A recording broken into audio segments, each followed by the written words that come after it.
When you bury your past, or let's say when you leave your past, make sure you avoid friends who know the burial site, unless you are ready to face your past head on. We all have parts of ourselves that we have outgrown. Mistakes, identities, traumas, versions of us that were shaped in survival mode, immaturity, or even pain. And as you evolve, you often choose to bury those versions, not out of shame, but out of intention. Intention to move forward, to rebuild, to begin again. But burying those past is not the same as healing it. It's an act of closure that still requires discernment.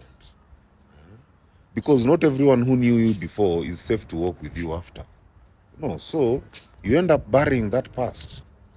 You bury it because it held a version of you no longer resonate with. It attracts relationships rooted in dysfunction, not alignment.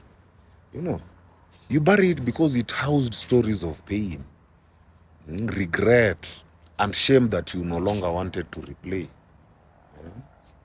You left those habits, the places, even people, because you needed to choose life over loyalty to a former self. But here's the catch.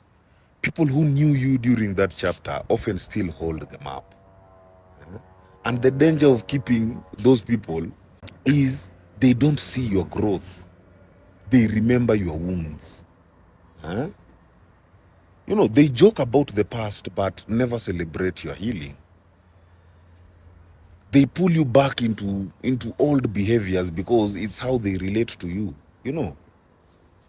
They use your past as emotional leverage to keep you small. They don't always mean harm, but their presence keeps your buried past half alive, like a ghost following you through your rebirth. And unless you're fully healed and ready to confront it, being around them might drag you back into a story you have already rewritten. If you haven't processed that past deeply, then those burial site friends can trigger unresolved guilt, shame, or even trauma. They can disrupt your newfound identity.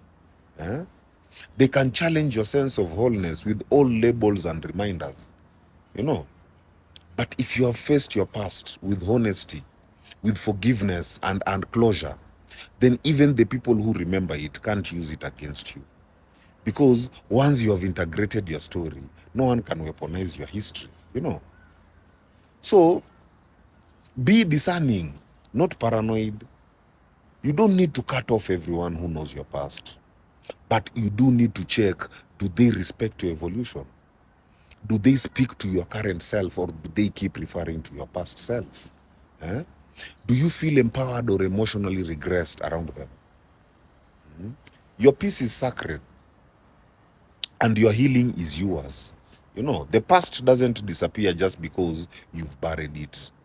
It stays buried only if you keep the ground sacred.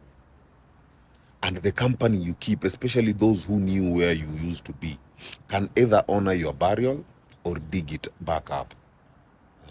So walk with those who respect your resurrection, not those who whisper to your grave. My people, heal. Heal.